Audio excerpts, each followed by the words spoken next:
તો ફ્રેન્ડ્સ આજની જે આપણી ડીશ છે એકદમ કાઠિયાવાડી ડીશ છે રીંગણનું ભરથું અને ભરેલા મરચાં એ પણ ચૂલા પર. તો એક લીલી ડુંગળી પાપડ ટામેટાનું શાક આગળ મેં આ જ લોકેશન પર શેર કર્યું હતું. એમાં એક કોમેન્ટ હતી જે મેહુલભાઈ જાદવ કરીને હતી કે બેન આ જગ્યા પર ઓળો બનાવીને બતાવજો. તો આજે એમના માટે આપણે એક કમેન્ટ પૂરી કરી છે અને એકદમ સરસ એવો આ વિડીયો શેર કર્યો છે. ગમે તો તમે પણ શેર કરી દેજો અને તમારો સપોર્ટ આપતા રહેજો. તો ફ્રેન્ડ્સ, હું છું ઈના પટેલ, તમે છો મારી ચેનલમાં. આજે આપણે ભરથાની રેસીપી શેર કરી છે. એમાં 2-3 વેરાયટીના ભરથાના રીંગણ આવે છે. તમે લોકો પણ બનાવો જ છો અને તમને પણ ખબર જ છે. તો એમાંનું એક વેરાયટીનું આપણે મોટું રીંગણ લીધેલું છે અને સાથે લીલી ડુંગળી છે, લસણ, મરચી અને ટામેટાં આ બધું બારીક બારીક કાપી લઈશું. અને બીજી બાજુ આપણે રીંગણ પણ શેકવાની તૈયારી કરી દઈશું. તો ચૂલાની અંદર રીંગણ શેકવાનું છે. આગળ આપણે રોટલાનો વિડીયો શેર કર્યો હતો એટલે આમાં હું એ વિડીયો શેર નથી કરતી. એટલા માટે રીંગણ આપણે ચૂલાની અંદર જ શેકી લઈશું ને ત્યાર પછી બીજી બાજુ હું આ જે શાક છે એ બધું સમારી લઈશ. જ્યાં સુધી રીંગણ શેકાઈ જશે ત્યાં સુધી આપણું શાક છે એ બધું કટિંગ પણ થઈ જશે. તો ફ્રેન્ડ્સ, અહીંયા જે મેં રીંગણ લીધેલું છે એકદમ મોટી સાઇઝનું જે આવે છે ગ્રીન પિસ્તા કલર ટાઈપ, એકદમ પતલી છાલવાળું એ રીંગણ લીધેલું છે. હવે આ તાપ છે એ બરાબર જગી જાય ત્યાર પછી રીંગણ એની અંદર આપણે મૂકી દઈશું એટલે રીંગણ એકદમ શેકાઈ જશે અને ત્યાં સુધીમાં આપણે બીજા શાકભાજી કટિંગ થઈ જશે. તો મેં એક નંગ રીંગણ લીધેલું છે. 2 જણ માટે જો બનાવતા હોય તો આ મોટું જે એક રીંગણ છે એ જોશે. અને સાથે 2 નંગ મીડિયમ સાઇઝના ટામેટાં લીધેલા છે. 8 થી 10 કલીનું લસણ લીધેલું છે, મોટી કળી. અને 5 થી 6 અંદર સ્પાઇસી મરચી પણ એડ કરી છે. સાથે આપણે લાલ મરચું પણ એડ કરીશું. તો આ બધું એકદમ બરાબર સમારી લેવાનું છે. અને ડુંગળી છે એનો આપણે ગ્રીન પાર્ટ અલગ કાઢી દઈશું અને વ્હાઇટ પાર્ટ પણ અલગ. એવી રીતે એકદમ બારીક બારીક એને પણ કટ કરી લઈશું ને એ જ રીતે આપણે લીલા ફ્રેશ ધાણા પણ કટ કરી લઈશું. ફ્રેન્ડ્સ, આ રીતે જો ચૂલામાં રીંગણ શેકતા મને વધારે ડર લાગે છે, કારણ કે શેકાઈ તો જાય છે, કારણ કે એકદમ ફટાફટ શેકાઈ જાય છે, પણ કાઢવામાં બહુ ડર લાગે છે. હા, ગેસ પર હોય તો એકદમ આસાનીથી આપણે હાથ ટચ કરી અને કાઢી શકીએ છીએ. આમાં થોડો વધારે ડર લાગે છે. તો આ રીતે આપણું રીંગણ પણ શેકાઈ જશે અને ત્યાર પછી એકદમ મસ્ત ચટાકેદાર આપણે ભરથું બનાવીશું. અને હા, વિડીયો અંત સુધી જોજો, કારણ કે સાથે જે મરચાં ભરેલા આપણે જે રેસીપી આપી છે એ પણ જોવા જેવી છે. તો આ વિડીયાને પૂરેપૂરો વોચ કરજો. તો રીંગણ છે એ બરાબર આપણું શેકાઈ ગયું છે. હવે આપણે એને થોડું ઠંડુ થવા દઈશું અને ત્યાં સુધીમાં હજુ પણ થોડા શાકભાજી મારે કટ કરવાના છે તો એ હું કટ કરી લઈશ. ત્યાં સુધીમાં રીંગણ છે એ ઠંડુ થઈ જશે.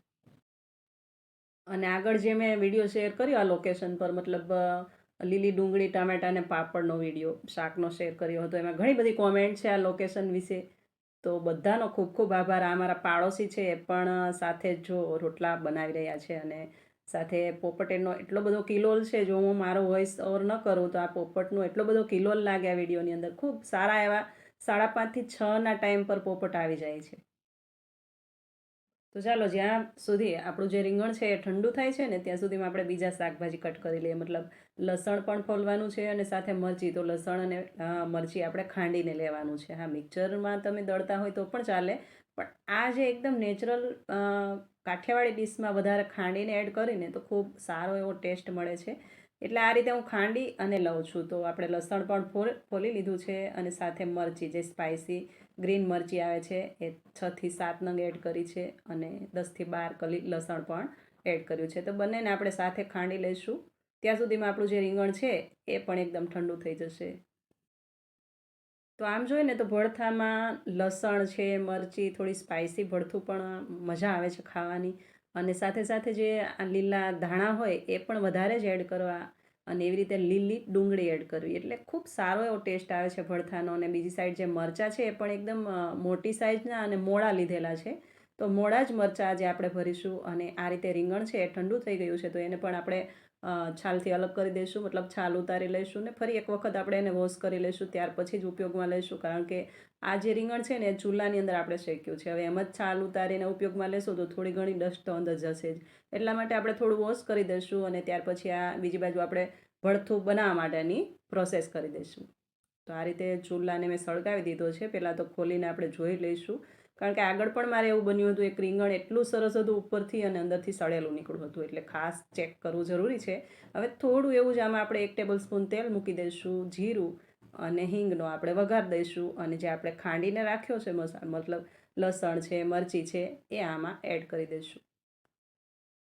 તો આ તેલ હવે થોડું એવું ગરમ થાય ને એટલે પહેલાં આપણે અડધી ચમચી આમાં જીરું એડ કરશું અને થોડી એવી હિંગ પણ એડ કરી દઈશું, સાથે થોડી એવી હળદર પણ એડ કરી દઈશું અને થોડું એવું શેકાય એટલે આપણે જે મરચી અને લસણ ખાંડીને રાખ્યું છે એ એડ કરી દઈશું.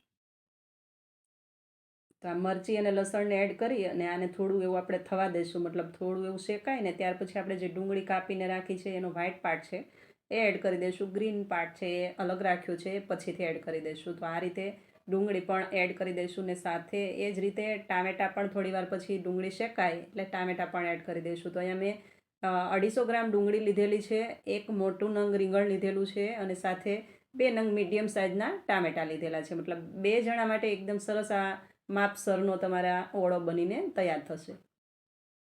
અને આ જે ટમેટાં છે ને એને પણ એકદમ બારીક ઝીણા કાપવાના, મતલબ જો બારીક કાપશો ને તો એકદમ ફટાફટ કૂક થઈ જશે, એટલા માટે આને પણ આપણે બારીક જ કાપીશું.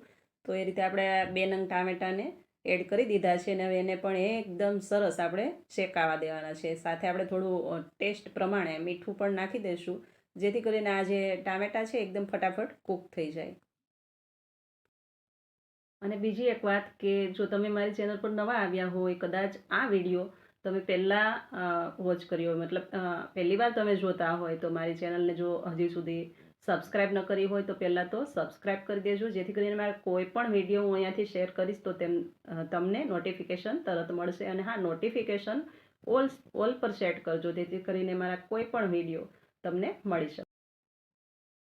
તો હવે આ બરાબર બધું શેકાઈ ગયું છે અને ત્યાર પછી આની અંદર આપણે થોડા મસાલા કરી લઈશું. તો મસાલામાં અહીંયા મેં લાલ મરચું એડ કર્યું છે અને સાથે થોડું ધાણા જીરું એડ કર્યું છે. બીજો કોઈ પણ મસાલો મેં આની અંદર એડ કર્યો નથી. તો ખૂબ એવું ટેસ્ટી આ ભરથું બનશે, માત્ર થોડા જ મસાલાની અંદર બની જશે. થોડી વાર બધું મિક્સ કરી દઈશું અને પછીથી આપણે જે ગ્રીન પાર્ટ ડુંગળીનો જે અલગ રાખ્યો છે એ પણ એડ કરી દઈશું, કારણ કે આ ડુંગળી આની અંદર આપણે વધારે ચેડવવાની નથી, થોડી કાચી પાકી જ રહે એટલા માટે લાસ્ટમાં આપણે એડ કરી છે. ફ્રેન્ડ્સ, લોકેશન ખૂબ સારું છે અને ફ્રોમ સુરત છે, પણ બાજુના જે પાડોશી છે એ પણ રોટલા બનાવે છે, તો સાથે ગપસપ કરતાં કરતાં કુકિંગ કરવાની વધારે મજા આવે છે. તો હવે આ બધું બરાબર મિક્સ કરી અને પછી આપણે ડુંગળી એડ કરી દઈશું, મતલબ ડુંગળીનો જે ગ્રીન પાર્ટ છે એ એડ કરી દઈશું. તો માત્ર 1 ટેબલ સ્પૂન તેલની અંદર આપણે આ ભરથું બનાવ્યું છે અને 2 થી 3 જણ આરામથી ખાઈ શકે ધરાઈને એટલું આ ભરથું બન્યું છે. તો સાથે સાથે આને શેકતા પણ જઈશું અને બીજી બાજુ આપણું જે રીંગણ છે એને એકદમ સરસ ચોખ્ખાઈપૂર્વક જોઈ સાફ કરી અને કટ કરી લઈશું. તો આ રીતે નાઇફ વડે કટિંગ કરી લઈશું અને બીજી બાજુ આને મિક્સ પણ કરતા જઈશું. તો ખૂબ સારું એવું આ ભરથું બનીને તૈયાર થાય છે. જો આ રીતે ન બનાવ્યું હોય તો એક વખત ચોક્કસથી બનાવજો, ખૂબ સારું એવું ભરથું બનશે. હવે આ રીંગણ છે એ આપણે બધું આની અંદર મિક્સ કરી દઈશું અને આને થોડીવાર આપણે આ જ રીતે ચડવા દઈશું. કુકિંગ રેસીપીનો વિડીયો એટલે કે કોઈ પણ ચેનલ હોય, મારી હોય કે કોઈ પણની ચેનલ હોય, તો સપોર્ટ કરવો જરૂરી છે, કારણ કે કુકિંગ વિડીયોની અંદર જે પણ પર્સન કામ કરતું હોય ખૂબ જ મહેનતથી કામ કરે છે ત્યારે કુકિંગ વિડીયો તૈયાર થાય છે. એટલા માટે લાઇક, શેર ને કોમેન્ટ પણ કરતા રહેજો. અને હા, તમારી એકદમ ખૂબ સારી સારી કોમેન્ટ આવે ને વાંચીને અમને પણ એક જોશ વધે છે કે કંઈક નવું લાવીને તમારી સાથે શેર કરી. તો લગભગ હવે આ ભરથું છે એ આપણું તૈયાર થવા આવ્યું છે. ભરથું આમ જોઈએ ને તો મારા ધાર્યા મુજબ તો 2 રીતે બને છે. એક તો આપણે જે રીંગણને શેક્યું એ રીતે પણ બને છે અને ઘણા લોકો સ્ટીમ, મતલબ કેમ આપણે ઢોકળા સ્ટીમ કરીએ એ રીતે રીંગણની છાલ ઉતારી સ્ટીમ કરી અને એ રીતે પણ ભરથું બનાવે છે. પણ એકદમ જો ટેસ્ટફુલ કાઠિયાવાડી ટેસ્ટમાં જો ભરથું જોઈએ તો આ રીતે શેકીને બનાવશો, મતલબ એવું જરૂરી નથી કે ચૂલા પર, હા તમારે ત્યાં ગેસ પર બનાવો તો પણ આ રીતે બનાવશો તો એકદમ ટેસ્ટફુલ બનશે. મતલબ સ્ટીમિંગ કર્યા વગર આ રીતે શેકીને બનાવશો તો ખૂબ સરસ એવું ભરથું બનીને તૈયાર થશે. હવે તમે કઈ રીતે બનાવો છો એ ચોક્કસથી મને કોમેન્ટમાં જણાવજો, જેથી કરીને મને પણ ખબર પડે કે હા, કંઈ નવી રીતે પણ બનાવી શકાય, તો હું પણ ટ્રાય કરી શકું. હવે આ ભરથું આપણું બનીને તૈયાર છે, એને નીચે ઉતારી લઈશું. અને એવી જ રીતે આપણે મરચાંની એક રેસીપી આપી છે, તો વિડીયોને પૂરો જોજો. મરચાંની રેસીપી પણ ખૂબ સરસ ને સારા એવા મરચાં આપણા બન્યા છે, તો રેસીપી અંત સુધી જોજો, ગમે તો શેર કરી દેજો. તો આમ આપણે ગ્રીન ધાણા એડ કરી દઈશું અને મિક્સ કરી લઈશું. એકદમ સરસ કાઠિયાવાડી ભરથું બનીને તૈયાર છે. તો આપણે એને એક બાઉલમાં કાઢી લઈએ અને ત્યાર પછી મરચાં આપણે જે બનાવ્યા છે એ આપણે રેસીપી શેર કરીએ. બંને સાથે એટલે બતાવ્યું છે, હું જો ઈચ્છે તો બંને રેસીપી અલગ અલગ બતાવી શકત, પણ મારે એકદમ કાઠિયાવાડી ડીશ તમને આપી હતી, એટલા માટે સાથે મરચાં અને ભડથું ને બાજરીના રોટલા પણ આપણે સર્વ કર્યા છે. તો લાસ્ટમાં તમે જોશો કે પૂરી ઇવનલી ગુજરાતી ડીશ આપણે સર્વ કરી છે. તો પાડોશી પણ રોટલા કરી રહ્યા છે અને આપણા પણ આ જે લોકેશન છે એમાં પોપટ પણ એકદમ કિલોલ કરી રહ્યા છે અને બીજી બાજુ આપણે મરચાં ભરવાની તૈયારી કરીશું. તો મરચાં માટે પહેલાં તો આપણે બેસનને શેકી લઈશું અને આ ભડથું પણ જોઈ શકો છો એકદમ સરસ, એકદમ લુકવાઇઝ પણ અને ટેસ્ટવાઇઝ પણ ખૂબ જ ટેસ્ટી એવું બન્યું છે. તો હવે આ રીતે આપણે નોર્મલ ફ્લેમ પર આ બેસન છે એને પહેલાં તો શેકી લઈશું અને શેકાઈ જાય ત્યાર પછી આપણે એમાં મસાલા કરી દઈશું. તો મસાલામાં અહીંયા જે પણ આપણે શાકની અંદર મસાલા એડ કરતા હોય એ જ મસાલામાં એડ કર્યા છે, મતલબ નોર્મલ હળદર છે, મરચું થોડું એવું છે, ધાણા જીરું છે અને ટેસ્ટ અકોર્ડિંગ મીઠું છે. હા, થોડો અડધી ચમચી નાની ચમચી ગરમ મસાલો પણ એડ કર્યો છે. હવે આ બધું બાઇન્ડિંગ થાય એ માટે આપણે તેલ અને લીલા ધાણા પણ આની અંદર એડ કરી દઈશું. ચપટી હિંગ પણ આની અંદર એડ કરી છે. તો હવે આની સાથે શિંગદાણાને શેકીને મેં ભૂકો લીધેલો છે. તો એક મુઠ્ઠી શિંગદાણાને શેકેલો ભૂકો છે એ પણ સાથે જ આપણે એડ કરી દઈશું અને પછી જોઈએ એ પ્રમાણે આપણે તેલ એડ કરી અને એકદમ કેમ આપણે ભરવા શાક બનાવતા હોય એ રીતે આ મસાલો તૈયાર કરી લઈશું. મસાલા 2 થી 3 રીતે અલગ અલગ રીતે બને છે. કોઈ પણ ચવાણું હોય એનાથી પણ આ મસાલો ખૂબ ટેસ્ટી એવો બને છે. જે રીતે આપણે ભરેલા મરચાંના ભજીયા બનાવીએ, મારી ચેનલ પર ભરેલા મરચાંનો ભજીયો ખૂબ સરસ એવો બનાવ્યો છે. જો ન જોયો હોય તો જઈને ચોક્કસથી જોજો ને. હા, ડિસ્ક્રિપ્શનની અંદર હું ભરેલા મરચાંના ભજીયાની લિંક પણ શેર કરી દઈશ, તો ત્યાંથી પણ તમે જોઈ શકો છો. એ રીતે મસાલો બનાવીને એ રીતે પણ તમે આ મરચાં બનાવી શકો. પણ જે મારી આ રીત છે એકદમ જૂની છે. આજે આપણે એકદમ ગુજરાતી કાઠિયાવાડી ડીશ બનાવી છે, તો આપણે જૂની જે દાદી નાનીની રીત હોય એ રીતથી આ મરચાં ભર્યા છે અને એકદમ ટેસ્ટફુલ બન્યા હતા. અને હા, આગળ તમે જોશો કે આ મરચાં જ્યારે આપણે શેકીએ ત્યારે એની અંદર શું એડ કરવું, જેથી કરીને આપણા મરચાં છે એ એકદમ સોફ્ટનેસમાં પણ રહે અને ટેસ્ટમાં પણ એકદમ થોડું એવરેસ્ટ ટેસ્ટ મળે. એ રીતે આપણે અલગ રીતે મરચાં બનાવવાના છે, તો રેસીપી અંત સુધી જોજો. તો હવે થોડી હવે આ પેન ગરમ થાય ત્યાર પછી આ મરચાં છે એ પહેલાં તો પેનની અંદર આપણે ગોઠવી દઈશું અને ત્યાર પછી આપણે ઉપરથી થોડું એવું તેલના ડ્રોપ્સ એડ કરી દઈશું. ડ્રોપ્સ મતલબ ડ્રોપ્સ નહીં, પણ થોડું એવું તેલ એડ કરવાનું છે. વધારે પડતું તેલ આની અંદર એડ કરવાનું નથી. એટલા માટે આપણે આને સ્ટોપનેટ રાખવા માટે એક બીજું ઇન્ગ્રેડિયન્સ આની અંદર આપણે એડ કરશું, જેથી કરીને આ મરચાં છે એ આમ કડક પણ રહેશે અને એકદમ સોફ્ટનેસ પણ જ્યારે ખાશો ત્યારે એકદમ સોફ્ટનેસ પણ લાગશે. તો એ રીતે આપણે એક બીજું ઇન્ગ્રેડિયન્સ આની અંદર એડ કરી દઈશું, જેથી કરીને ખૂબ જ એવા ટેસ્ટફુલ આ મરચાં બને. તો ઉપરથી હવે થોડું એવું આપણે આમાં તેલ એડ કરી દઈએ.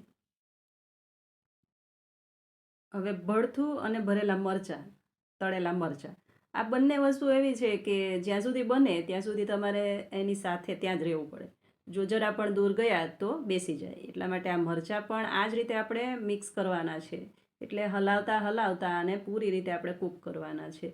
કારણ કે જ્યાં સુધી તાપ બળે છે ત્યાં સુધી આ જ રીતે મિક્સ કરવાનું છે. તાપ થોડો ઓલવાઈ જાય એવું લાગે ત્યારે થોડું ઢાંકીને આને થવા દેવાનું છે. અને પછી આપણે જે મેં કીધું એક ઇન્ગ્રીડિયન્સ, તમારા ઘરમાં જ રહેલું છાશ, થોડી ખાટી એવી છાશ હોય કે મીડિયમ ખાટી હોય તો આટલી એવી છાશ આપણે 1/4 કપ જો આની અંદર એડ કરી દઈશું ને તો ખૂબ ટેસ્ટફુલ આ મરચાં બને છે.